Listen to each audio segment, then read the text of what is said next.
With this wonderful day, we have with us Pratna Bhatt and Madala Sankatraman ma'am to share their journey and stories with us. We have a brief presentation to introduce these women. We'll show that in a few seconds. But first, we call upon stage a lady that received great praise for her work as senior data scientist at Progress. We welcome Ms. Pratna Bhatt.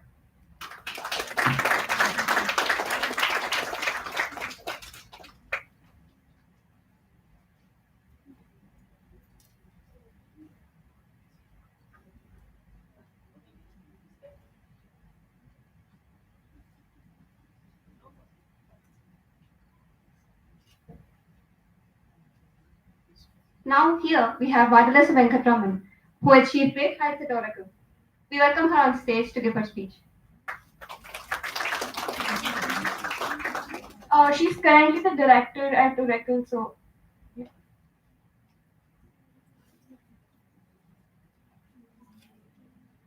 So, of course, I'm put here. I'll need that mic later, but I'm used to addressing a classroom. I'm assuming that this is fine, right?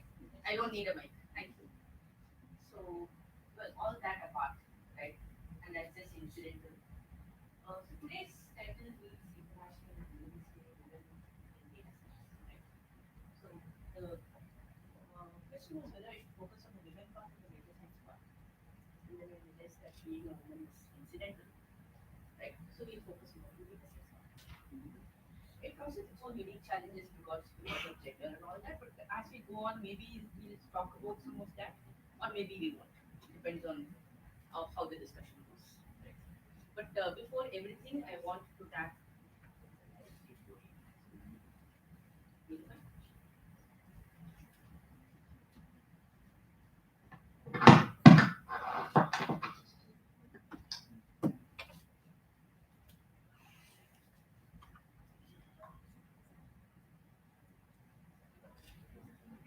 Yeah, I did that. You may want to reduce the volume. Echo.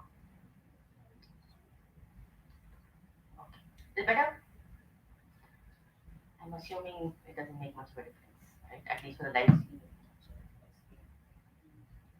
No.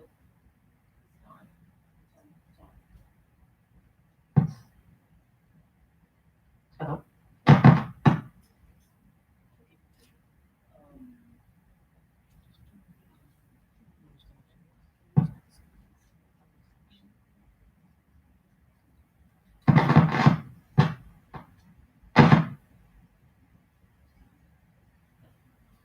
So, first off, let me start off with thanking IIIT recently and Professor Kadabina. I've been fortunate to, uh, have Professor Kadabina as my faculty for information technology between 1999 and 2000 when I was doing my MBA from IIT. Subsequent to that, so a lot of where I am today is thanks to you and thanks to all the other faculty who were there. So when we are in college, and I remember being your age, not very distinctly, but that is still right. So coming here at 5:30 p.m. on a Saturday evening after class is a difficult task. Okay? I'm hoping that it will be worth your time. Let's see how it's my job to make it worth your time. Now, my journey has been a very checkered journey. Right? I graduated from my MBA, I got into campus placement, and then I took a break, finished my doctorate from IIM Bangalore. I was teaching for a couple of years, and we were not at the same time, but at some point of time, we were both visiting faculty at IIM Trichy. So again, he was teaching information technology, I was teaching some finance courses. So it's been a fairly long and I should say interesting journey where I've had the opportunity to try out a variety of things and it's culminated where I am today.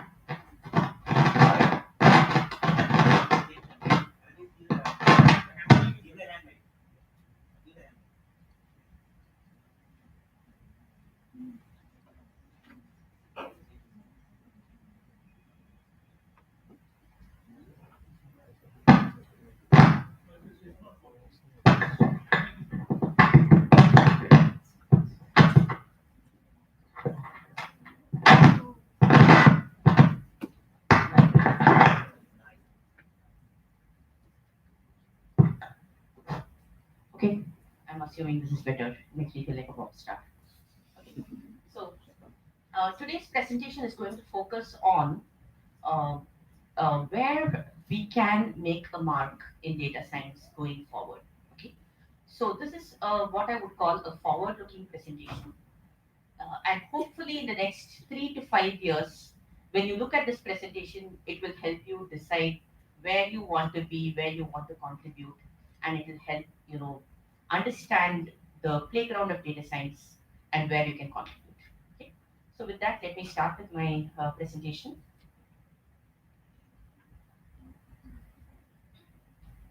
So even before the presentation gets pulled up, right? Uh, when I mean, I started off working on data science when it was statistics, right? Most of you have a subject called statistics.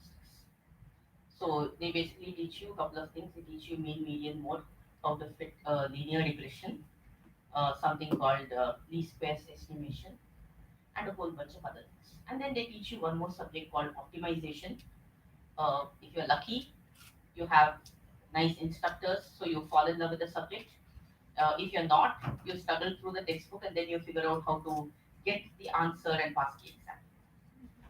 And then we look at various other kinds of things and say, this is what I like, and this is what I would like to do. This is what I mean, maybe I don't like optimization. Maybe I like writing SQL queries better. Maybe I like looking at the Amazon's website and then saying, well, this website shouldn't look this way. It should have a different kind of user interface to it, right? Now, data science is one place where we have a lot of hype, and we have a lot of opportunity. So the hype is typically saying AI is coming for your job. Okay, so all of us are going to be replaced by robots. We have this robot lab over there. So all of us are going to be replaced by that. Your job as a taxi driver is going away because you'll have an autonomous vehicle. Your job as a courier boy is going away because you'll have a drone which is delivering eggs and milk and whatever to my doorstep. Your job as a physician is going away, as a radiologist is going away because an AI program can, take a whole bunch of images of X-ray and figure out whether you have coronavirus, right? So one of the hypes is that AI is coming for your job. The second is general intelligence is imminent. And what do we mean by general intelligence? As a human being, you have the ability to do a variety of things. Today morning, you woke up, you brushed your teeth, okay? You did some math calculation in your head. You probably did some cooking. You tasted your food and figured out what ingredients there were. You looked at the weather and then decided how to dress appropriately for the day. You decided which books to pack for class. You came here, you sat down, you figured out whether you wanted to pay attention, you didn't want to pay attention, you wanted to play tic-tac-toe or pass around notes, whatever you wanted to do in class, right? You decide which class to bunk, which class not to bunk. You decide which class to sleep through. Okay, all of those, you are taking multiple decisions in a minute, which means that you have a lot of data which is present for these decisions, right? When we're talking about artificial intelligence, it has the ability to do one job well. One artificial intelligence program can look at hundreds and thousands of images of coronavirus and tell you how to identify coronavirus well. The same program will not be able to look at hundreds of images of lung cancer and identify lung cancer. That's a very different program. Training that requires a very different kind of, it requires very different skill sets, it requires very different data analysis techniques, different data wrangling techniques. Everything about that program would be very different, right? But to build something which is generally intelligent like a human being, that is going to be difficult, right? And the third is your algorithm is your secret sauce. So everything sort of comes down to saying your core competency is in that particular algorithm or that neural network or that machine learning algorithm that you're putting together. and that becomes a game changer. It becomes your secret sauce, it becomes your USP. The reason why all of this is hype is because none of this is true right now, and none of this will probably be true for the next 3 to 5 years. So why do we say this? Right? Because behind every AI algorithm, behind every AI use case, is a whole bunch of other skill sets that needs to be developed. Right? So when you're talking about Amazon.in, and most of us have used Flipkart or we've used Amazon as an e-commerce website, right? Of the entire structure, of the entire, let's say we have about 5 data scientists who are working in Amazon. How many other people would there be who are supporting the entire website, who are helping build other components? The ratio of data scientists to the supporting structure is usually in the range of 1:9. So if I have 10 people in my team, there will be one person who can write algorithms and who can do machine learning in that, right? Which brings us to the question of who are these people who are there in data science? I have nerds, I have geeks, I have people who like art better than math, I have people who can look at a UI design and say, well, this is not how you do it, should be. You should have human centric design. They go back and they influence how the algorithm is built. We have people who are in sales, we have people who are business analysts, we have people across a variety of things. Okay, so there are various roles, and there's place for everybody. There is place for all of us. So AI is going to be, or data science, for lack of a better word, is going to be as generic as software in the next 3 to 5 years. Which means that all the jobs that we do will have a component of data science in them, right? 20 years back, when we were talking about information technology, I remember very little I remember of information technology class with due respect, but I remember we were talking about databases, right? And how RDBMS was, at that point of time, Oracle was growing really big, you know, and RDBMS and various other things like data backup and data recovery and all of that was going to be the big domain that had just come up. Data warehouse came up immediately after, so I remember reading the definitions of data warehouse, the client server models and all of that. But this was still Y2K era. So that was where we were. We were in mainframe era at that point in time. Right? So when we look at the entire gamut of how things have changed from then to now, right? We have to understand that just like software became something which is so popular over, I mean, the last 20 years, and every job now has a component of software in it. I got my first computer at the age of, I mean, when I went to our NIT lab and we used to work on Word and PowerPoint and stuff like that at that point in time. Uh, we didn't have personal computers, so I mean, with every student. Now my kids have their own tab, they have a phone, they have a laptop, they have everything.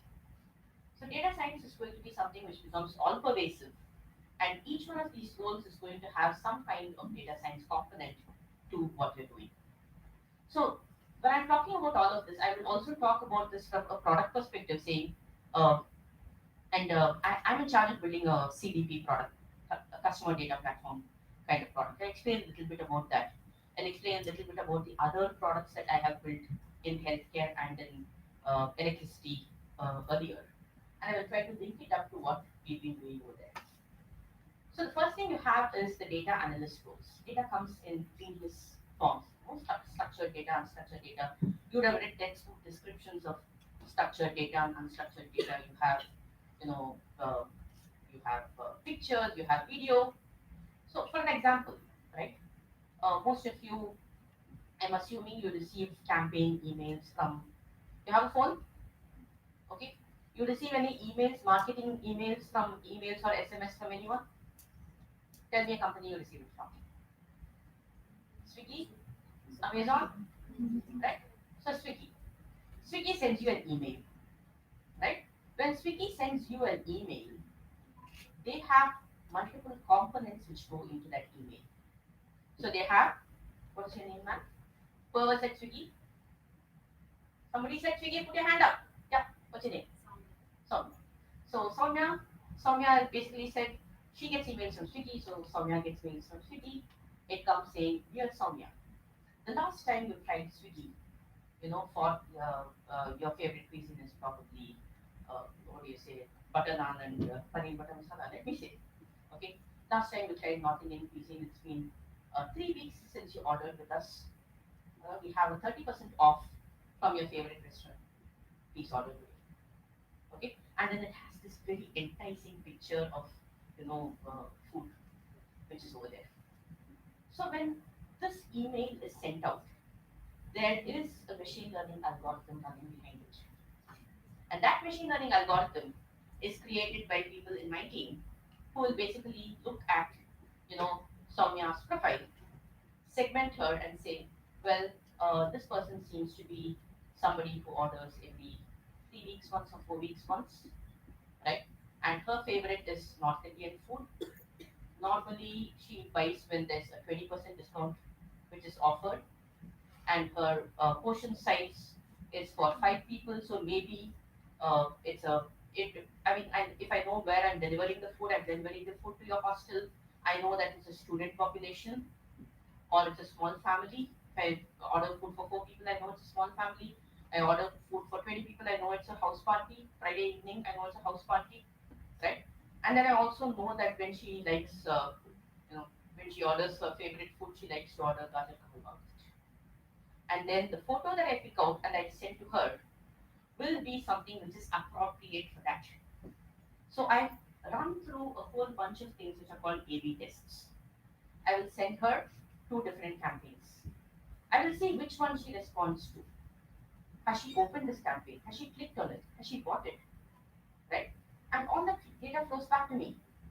I use that information to say, well, she is most likely to respond, Soumya is most likely to respond if I send her something at 6 p.m. in the evening when she's sitting in a lecture and she's feeling very hungry and she's completely bored. That's when she's like to order food. Okay? So I have that kind of information with me. That information is analyzed. So there's a lot of proper demographic information. A lot of this data is structured. It comes to me in the form of tables. Some of this data is unstructured. Why is it unstructured? Because I have to run some experiments on her. I have to see whether she responds to text A or text B. Is she more likely to respond to something which is emotional, or is she most likely to respond to something which just a discount figure? You know, is she most likely to respond to a red color picture or a yellow color picture? I do a tagging. So I convert all of this information, both structured and unstructured, the size of the picture, the color of the picture, the kind of food item which is in the picture, create a lot of metadata tags to it. And then we run a whole lot of what's called A/B testing. Send you two different mails. Okay, between these two, which one do you respond to? You respond to this. Okay, she likes this. No, she likes this. Extend to this. Okay, and that's pretty much what we do. To do that entire thing, to get all that data together and to organize that and to make the data speak to each other, we need data engineers. They do all the data wrapping, get it in one set, because I've got data from multiple sources. I have data from Google. It tells me which cookies you have. It tells me your history of all the websites that you've browsed in the past 20 days, or whatever is your cookie policy. I have your cookie data. I know which websites you've gone to. I know how long you've stayed there. I know what you've clicked on, right? I have all that information about you. I know where you stay because I've been delivering to your address. I probably know your age. I know your phone number. I know your name because you've given that to me. So that data analyst does all the data wrangling, and typical skill sets used over there are people who work in the RPBMS space, which is SQL, a lot of R and Python. And then we have data engineers who essentially help me talk to these different systems. So imagine you are in the kitchen, right? Building a database is like basically saying your entire stuff is in front of you. I need to go figure out where each one of my, where my atta is, where my rice is, where my masala is, put all of that together. So data engineer essentially tells you how to access each of these systems that you're talking to. They build all these APIs and ETL tools, so it makes it easy for me to pump all the data into one centralized place from where I can run the analysis. And that's called building the data pipeline. I have database administrators, that's a role that I'm sure you guys understand pretty well. We have machine learning engineers. They use a lot of what are called machine learning frameworks. So things like TensorFlow, Keras, Cafe, uh, what else would you have heard of? PyTorch, right? So what does all of this do? This helps us pull all of these components together, build the pipeline, bring them into one place so that we can now run an ML algorithm on top of it. So all of these roles are also data science roles. And then I have the data architect, who's the most important person, who essentially is like the director in a movie who tells what each person is supposed to do. The data architect creates the blueprints for the data management. They tell how much data should come from where, is your analysis real time, is your analysis static. So it's like pretty much saying, you are an unknown visitor to my website. I don't know you at all. You're coming and logging into Amazon.in, right? The moment I look at you, you are an unknown profile to me. I have no information about you because you're coming in as a guest. But even if you're coming in as a guest, I should be able to show relevant stuff to you. How do I do that? Okay. So if my son logs into Amazon.in and he has his own profile in Chrome and he's been watching a lot of football and he's been watching a lot of cricket, the kind of recommendation, the product recommendation that you will get, that he would get, it would be for cricket balls and hockey bats and knee guards and stuff. If I log into Amazon, it pretty much knows because I mean I have a profile, I've been doing a lot of this stuff. It knows that this lady buys for the entire family. It knows my last purchase of shoes was 6 months back. So when I log in, it will tell me your last purchase of shoes was 6 months back. You want to go buy it again. Okay. Your last purchase of a cell phone was maybe a year and a half back. Do you want to go in for the new model? It will come and tell me, I buy groceries from Big Basket. It will come back and tell me, last time you ordered coffee powder, this time you haven't. Are you sure you want to use it? Right? So this is in some sense an illusion of privacy, but it also helps you, get all of that quicker. So the data architect tells you, creates this entire framework, and they look at security, they look at authorization, they look at access permissions. They make sure that your system is secure, cannot be breached. Privacy regulations like GDPR and all of that is also adhered to. Okay, so they make sure that the entire pipeline that you have is performant, scalable, right? We're talking about, we're not talking about one person logging into Amazon here. We're talking about hundreds and thousands of people logging in at the same time.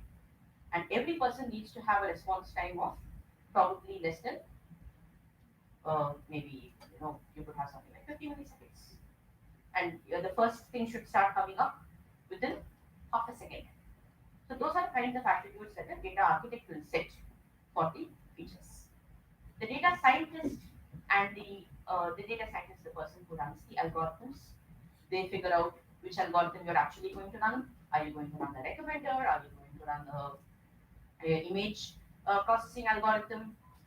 And the other two people, Pratna definitely will be talking about the recommender system tomorrow, so I'll put a plug for that here. Right. And the statistician, sometimes the data scientist does not understand a lot of distributions and how the math works. Right. The data scientist is somebody who can execute the algorithm, they understand which algorithm to be used where.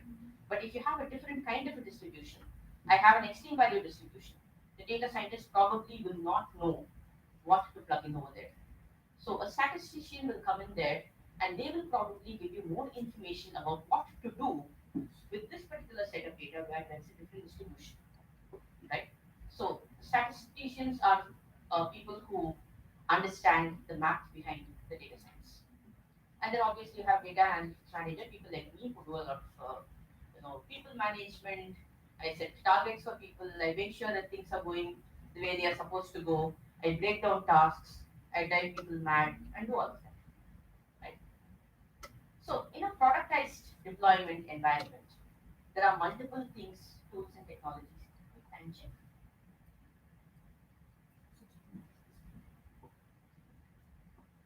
Uh, you will let me know 5 minutes before. So, productized deployment, which is essentially saying data science at scale. Everybody likes to say data science at scale. Why is data science important at scale? Because we don't just want one car. We want 100 Waymo cars which are driving. We don't want one, autonomous vehicle. We don't want one Tesla. We want millions of Teslas on the road. And all of these are automatic driving. So I had the good fortune to sit in a Tesla. It's so cool, right? And you should definitely look at videos over there. You can keep going on the road. You switch on an indicator. You can do a turn indicator by itself. You can turn on the road by itself. All in the US because you have these nice street maps. Not in India. That would be a disaster. But what we want to really do is we want to help data science at scale. So what does that mean? It means that we are not just running things on our laptop anymore. We are running it to support hundreds of thousands of machines at the same time. So this is where knowledge of cloud becomes very important, right? I'm assuming that they would have had some exposure to the cloud. So typically what we talk about when we talk about data science, it's very simple, right? Um, for some reason I like baking better than cooking, so let me give you a very simple analogy. Right? When you start baking a cake, what do? You go to your kitchen, you look at the ingredients.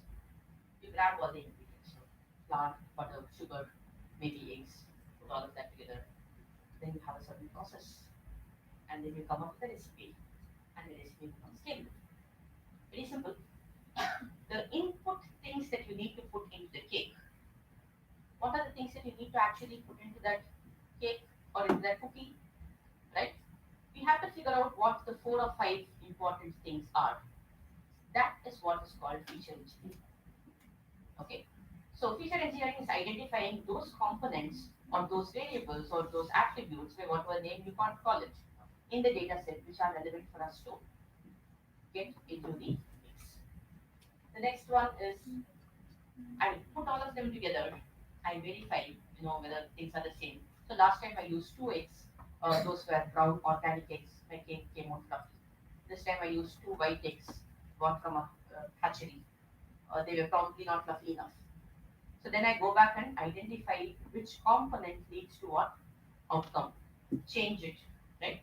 We verify the data at scale, right? When I get one set of data and I build a model out of it, the second time I get some other data, I can't assume that it is automatically going to give rise to fluffy cakes. I need to go back and verify whether sometimes the quality of sugar would be different. My cake will not rise. The quality of eggs could be different. My cake will not rise. So when I'm doing things at scale, every time a new set of data comes in, I have to have certain criteria for my model to run, for my recipe to work. Right? So I do a lot of data ingestion and verification. And then I have my machine learning code, which is nothing but saying, what is the process by which I make my cake? You take your butter, you take your sugar, you beat it up well, you pour your flour in it, you do something, you dump it in an oven in the middle slot, set it at 175 degrees for 20 minutes, and then you're done. That is a process, right? That's a recipe. The recipe and the process is what is my hyperparameter optimization. I come up with the process, I come up with the recipe, I come up with the weights, I come up with saying that, well, if I had this particular kind of input, I would need to change it in a certain way. All of that comes in my hyperparameter optimization and my machine learning code. This is perfectly okay if I'm baking one cake. If I'm baking a million cakes or I'm baking hundreds of cakes, I need to do certain other things also. Right from infrastructure, I need to make sure I have an oven that's large enough. I need to make sure that today if I have 10 cakes, I can deliver all of them at whatever time. Tomorrow if I scale up to 100, I need to have more machines, more ovens, more input. So all of that comes under my infrastructure and my process. So service infra auto scaling, which you see over here, that's important, that oven running. Why? It consumes electricity. It is unnecessary. So I have to switch it on, I have to switch it off. I have to switch it on based on demand. I have to switch it off when I'm not using it. I can do exactly the same thing on the cloud. So auto scale allows me to pump up a whole bunch of virtual machines, go from one machine to 100 machines, process all of this, put the output, and be done with it. And then I can also wind down those machines, close it. Okay, so auto scaling and service infrastructure. That's why the cloud becomes important because I can go from one oven to 100 ovens very quickly. Then I have configuration management, process and release management, which is nothing but saying I have to write down the recipe so that it's not just me.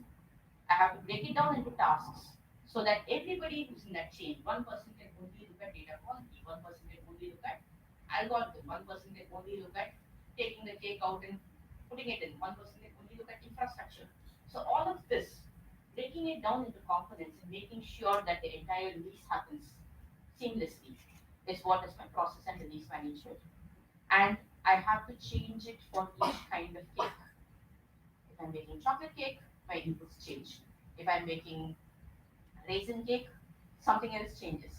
So if I'm baking a cake for a person who's diabetic, I do it without sugar. If I'm doing it for a person who doesn't eat eggs, I'm doing it differently.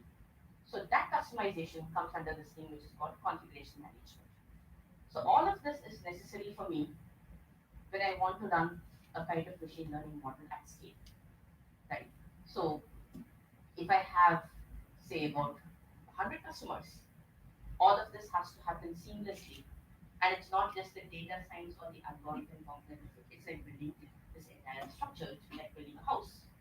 I have to look at the framework. I have to look at where your windows and your doors are. I have to come back and say where do I place, my cushions and my seating, so that people will feel invited to come and sit in. So everything goes into building that product, not just the algorithm. Right? Couple of other things that I would want to look at. And with this, I'll probably stop, talk a little bit about the technology and the process very quickly, and give you a quick time check if I'm running over time. What are the things that we want when I'm you know pumping up these 100 virtual machines? When I have these 100 different ovens running, one thing I need to make sure is I need to make sure that each of these ovens I'm monitoring. So suppose something, the power goes off, and something else it gets overheated. The third one it has a short circuit. I need to have a system by which all this data is coming to me, right? I have a monitoring system in place which tells me, well, oven number 131 has failed. You need to take that stuff and put it somewhere else, right? Because otherwise, what happens? All of us log into Amazon.in. Those two people sitting in the back don't get any output, right? They get weird kind of recommendations because my engine is not running. Then I have to make sure there's low latency. Low latency means the algorithm that I run, it has to look real time, right? But at the same time, I cannot do that calculation real time. Let's say I have somebody coming into my website. It has to seem as if I'm doing it real time, but it actually has to be a value stored somewhere. Why? Because if it was real time, right? Let's say you come and you ask me for a cake. If I had to make it for you, it would take me 30 minutes. Now, what do? I have a lot of them stored in the back. I take it quickly, write happy birthday, whatever your name is, and give it to you. And pretend that it's been customized for you. So you walk away happy, assuming, wow, how did they know me? Right? But at the same time, I'm not making it real time. All of this is going to be stored in some form, at the back. We understand this for manufacturing, but the same process also holds for data science. Right? So low latency and on-demand prediction, we have to figure out what to do on demand and what to have already done earlier. The cake is already baked earlier, right? But then I just have to write your name and give it to you and make it seem like you probably like, having flowers and petals and all that. So I'll put all of that. You like having chocolate chips on top, I'll put that on top. Customize it for you. So where do we draw that balance, right? And then we also have things on this side. How do I accommodate changes in distribution? So one of the biggest problems with ML AI that we forget is that it is only a compilation of all past experience, right?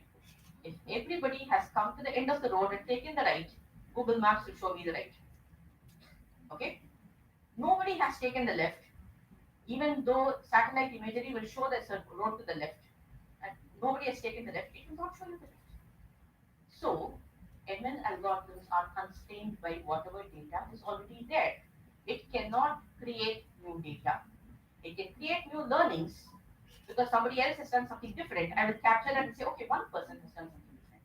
But I cannot really create new stuff without having the experience behind it, right? And that is where, if things start changing, I have to accommodate changes in behavior, in pattern, in distributions. Right? I have to make sure that we have a way to do that.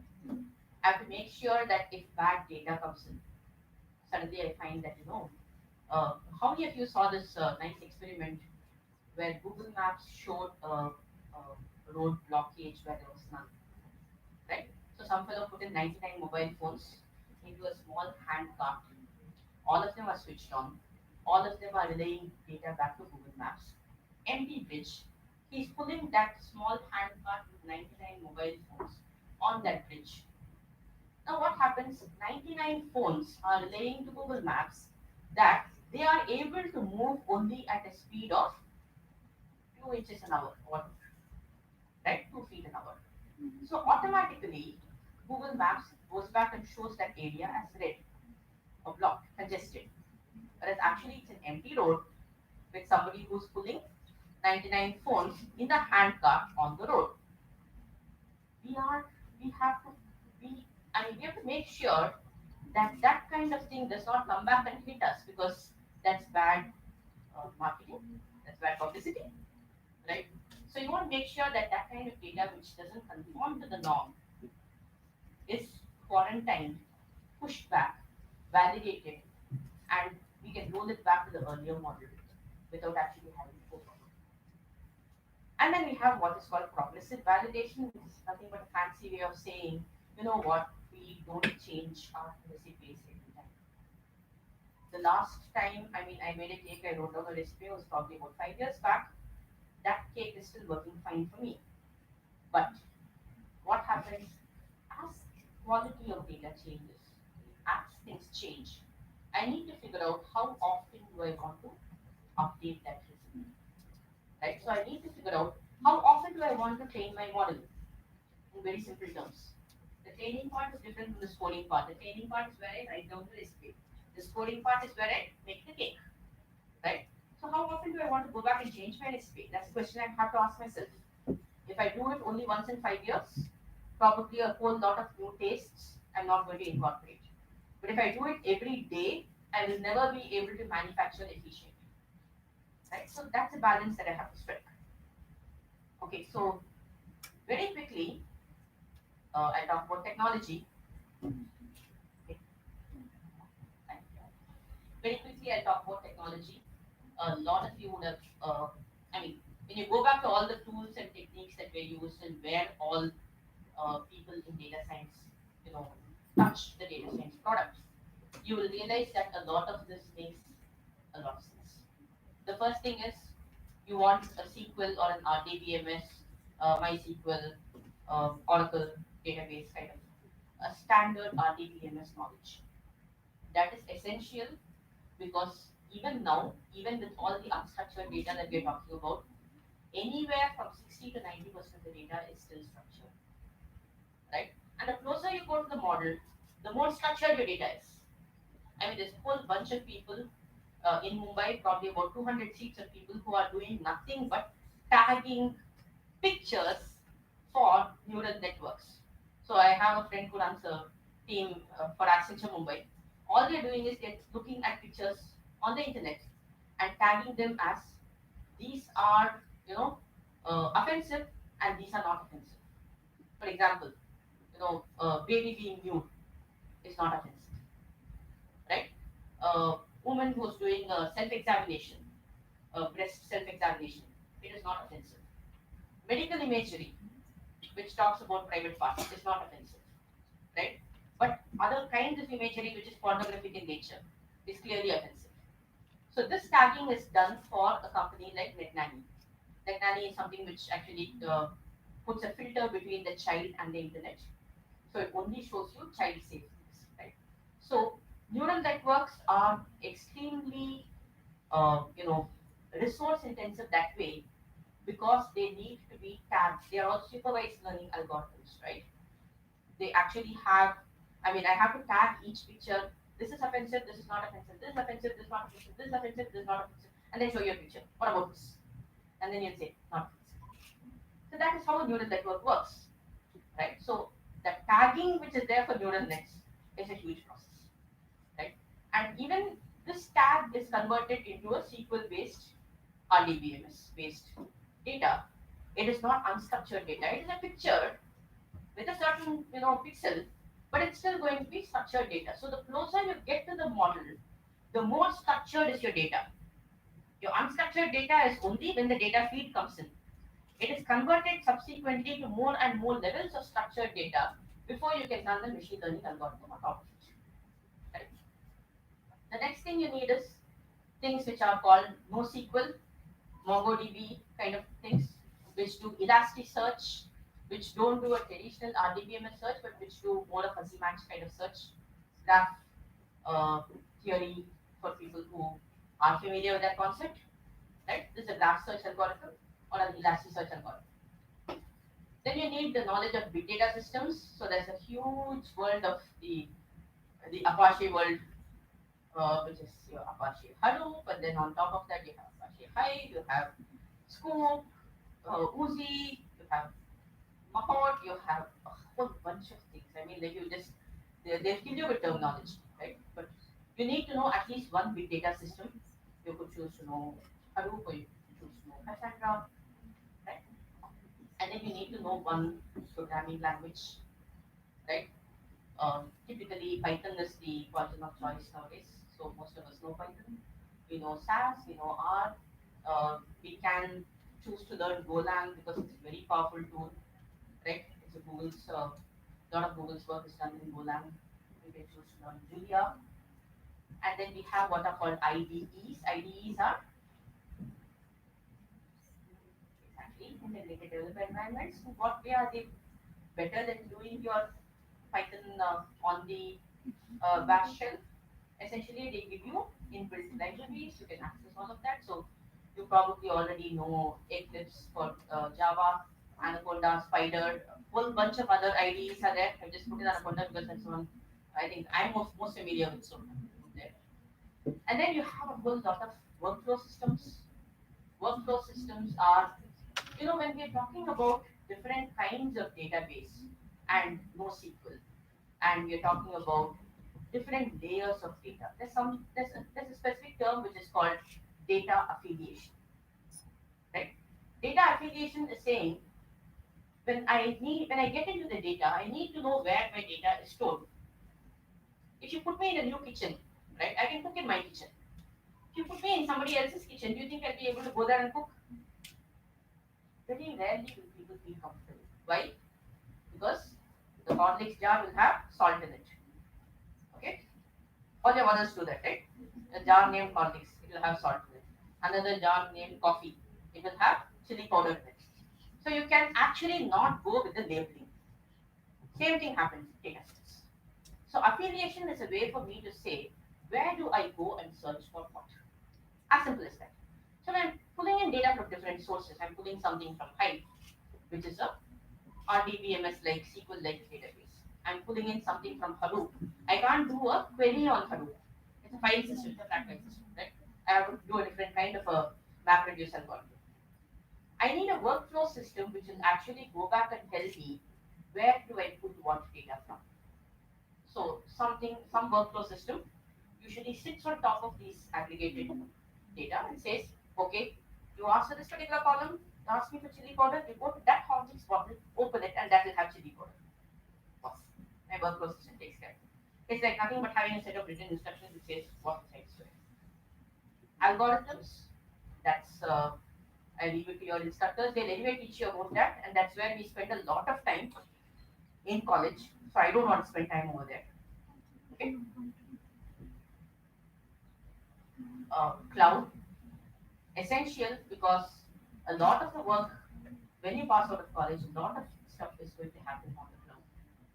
So, if there's one thing you take away from today's lecture, go to AWS, create an account, use it, you know, and happily spend all the free money that they give you learning something out of the future. Okay? And each of these cloud technologies also has a certain workflow or what do you call a machine learning framework associated with it. GCP developed TensorFlow. We have CNTK. We have a whole bunch of other things. You know, AWS has its own machine learning framework. So TensorFlow, Cafe, Keras, CNTK, PyTorch, one of those. Then we have cloud workflows, which is nothing but containerized systems, APIs, which are in Java. So all the rest, in some form or fashion, you would be doing that as part of your course. And of course, there's a whole world of products, but I leave that for talk about some of them tomorrow, and I think Martin, you will also be talking about some of them. I'll stop here. Any questions? I know it's been a long lecture. Thank you for bearing with me. Any question from the audience?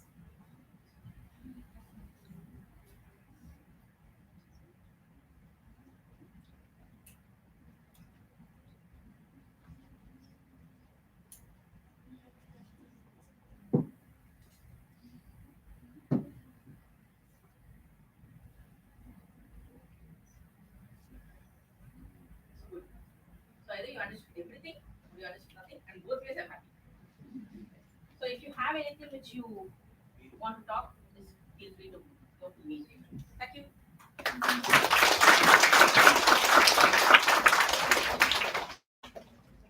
you very much for motivating us, man. Now we know how prevalent data science is in the software industry right now. Now we request the technologies to come and light the lamp. You welcome on stage the director. We request Prerna ma'am, Vyasa ma'am, and Rashna ma'am, and Chara ma'am.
You can write one song, not five.